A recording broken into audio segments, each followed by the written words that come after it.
Good morning, folks. Wayne Bolden, how y'all doing? It's Sunday morning and another black eye on the sport. Yeah, this is a post Haskell follow up and a review of the events that surrounded the Haskell yesterday, obviously, with the spill of Midnight Bourbon and, of course, Paco Lopez, both which appear to be doing really, really well this morning. So we're so happy about that. But we thought it was in our interest to at least put out to our community what we think about the crop rule and could have made a difference in avoiding a catastrophe that happened on one of the biggest stage of racing. So it's another black eye on the sport, and people making decisions about various things in the sports that maybe the wrong people are making the decision. So that's not for me to say. I want to put it out there to you. But before we do, as always, could you please subscribe to our channel? We could really use your support. Just hit that red button that says subscribe. And of course, as always, ring the bell. That way you can get notified each and every time that we do one of these videos. Each and every week we put out several videos for national races throughout the country, as well as different races that we may be interested in or our viewers are interested in. It's free of charge. We don't charge anything. We have a bunch of fun, and we have a very, very smart and intelligent community here, the untouchable community of the Speed King, and our followers are really, really smart horse players, so in their own right. So please subscribe to our channel and help support us, and any donations in terms of buying the Speed King a coffee or PayPal, and as always, of course, membership into our VIP room where you have some perks. So once again, we employ you to subscribe, support us any way you can. That way we could stay on the air doing something that we really love doing and bringing it to the public. That's right, free of charge. We don't charge nobody for our pigs, right? And we don't do that. But anyway, let's dive right into the Haskell. Everybody knows that I'm a Jersey boy. That's right, I'm here on the Jersey Shore, and Monmouth Park is my home track. I know quite a few folks over there, management team as well, and actually the top dog I know over there. I won't mention his name, but I do. And it was a very, very sad day, if you ask me. The race started out fairly well. Following C, the number one horse went right to the front as we all expected. We thought he was a little light in the boots, but his speed figures were okay. Todd Pletcher horse. And of course, the horse that I've always had a weakness for is Midnight Bourbon. He's a Steve Asmussen trained horse. And I bet him in the Derby, right? Me and my buddy out there, one of our listeners, Nick, we've been following Midnight Bourbon and can't get him across the wire, right, Nicky? But he broke right with following C, and they were doing their thing down the backstretch, and they turned for home, and Midnight Bourbon basically went by him, and he did look like he was in position to win the race.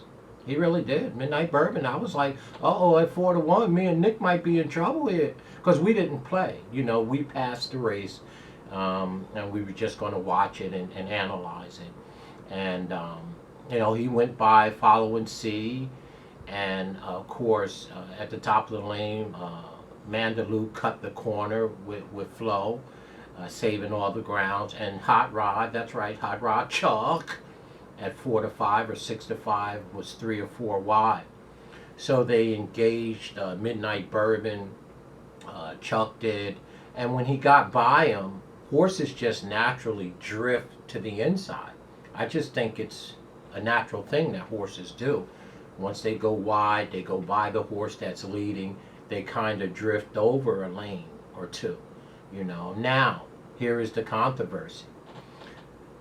You can see where, Flavian was trying to shift his weight to make him go towards the right, but to no prevail.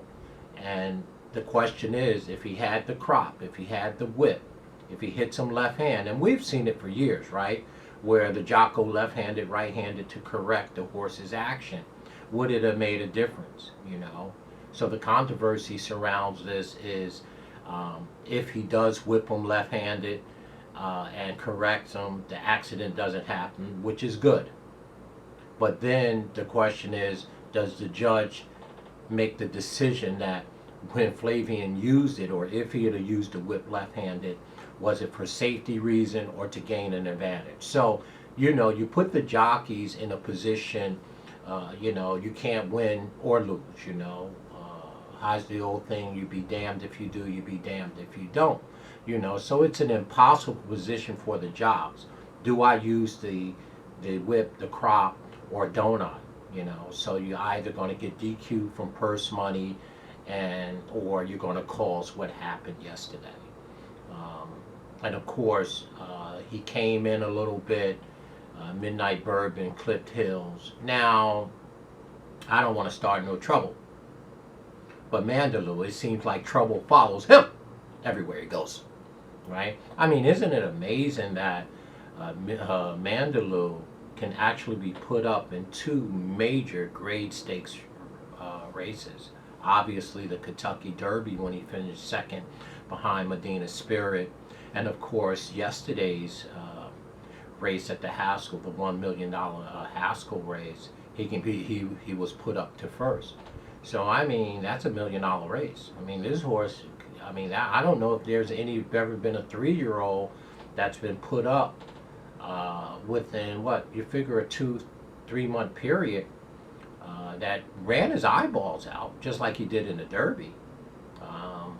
But he got put up twice, so I don't know if trouble follows him and he's the most luckiest horse. We call him Lucky Strike now, Mandalou. He's Lucky Strike because everywhere he goes there appears to be trouble, and he usually is the beneficiary of that trouble. But I don't want to cause no trouble, but when you look at the head-on shot, it looks like when Flo cut the rail on Mandalou and came down, it looked like he came in a little bit, a path or two. I mean, go watch it. So it was this thing where when Mandalou came in off the rail a little bit, Midnight Bourbon kind of went out, and then dumb luck would have it, Hot Rod came over and caused the accident, the incident. So I don't know. I mean, go look at the head-on shot. To me, it looked like Mandalou did come over a path. It doesn't look like he did. He was in the two path, and I think he came out just one path, but it was enough to make Midnight Bourbon move out a little bit. No trouble there, but that particular reaction, he came out a little bit, and when Hot Rod came in a little bit, or maybe two path, that's where the incident happened. But again, thank God that Midnight Bourbon was okay. We kind of knew that because we seen him run out after the race, across the finish line without a job, and our prayers was just hoping that Paco was okay at that point. But again, here is another black eye on the sport, right? It is probably one of the only jurisdictions in the country that has banned the crop, the whip. And the question I have to our community, and obviously to me here in New Jersey, I'm going to talk to some of the people that I know. People are making decisions about these things that have never ridden a horse, that don't know what it is to correct a horse. And that doesn't amaze me, though, that those people in leadership position are making those decisions, because believe it or not, I work in corporate America, and I always say, and I say it to my leadership team, VPs and up, we have these conference calls. God forbid these conference calls. I mean, between those and the emails, we have these conference calls about what they call initiatives, which is basically changes that's going to affect my employees and workers' lives, the people that do the real work, not me, the guys under me and the gals under me, right?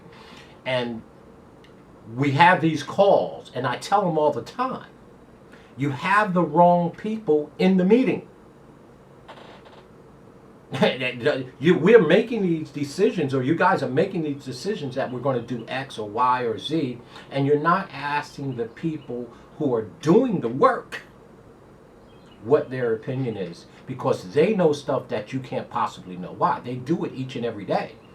That's ground zero, right? That's where the work, that's the grassroots. That's where the work is done. Those are the first people we should invite to the meeting. I say it all the time at work. People hear me all the time. The wrong people are in the meeting. Get my warehouse team in here. Get them in this meeting. They'll tell you stuff that you can't possibly know. So again, you have people making decisions about rules and regulations and guidelines like the crop or the whip that has no idea what it really means to ride a racehorse and what it means to correct it and what the jocks go through, you know. So the bottom line is another black eye on the sport. The question to us here in the community and to me as I dig into this thing here in New Jersey, should they go back to the crop, okay, and abandon the rule in the jurisdiction of New Jersey? Because I don't really play New Jersey racing for that reason and other reasons, okay? Usually it's because of the management team. So the question is, thank God that Paco's okay and Midnight Bourbon's okay. And do you think that the crop would make a difference in this instance? I do. I really do. Because all the jocks do it. You say, go right-handed, right? You see them drifting, they switch over, and then you see the horse come back, right? These guys are professional, man. They know what they're doing. This is what they do. You know, so and these guys was up in arm, and I give Joey B, I give Jersey Joe his due. There's nobody more famous than Jersey Joe. Maybe Chris Hanley. But Jersey Joe said, I'm not riding down there. Right? So he went out to California. Good for him. Good for him. Right? So because he made a decision that, no, I don't think I'm doing that. Right? So again, the question is, hey, did they make the right decision? Should they reverse it and allow the crop whipping here in New Jersey as a state?